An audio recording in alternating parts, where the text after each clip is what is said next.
Bizning eng katta muammomizga aylanib ketdi.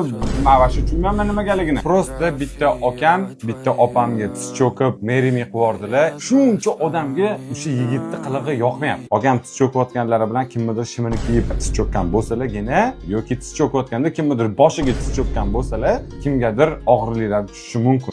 Lekin bu hammasi постанова. Akam reaksiyalari. Hammani yonida anu yo'q deganidan keyin gulni olib turib, mana bu klipga slow-moda tashlab berdi dedi. Akam.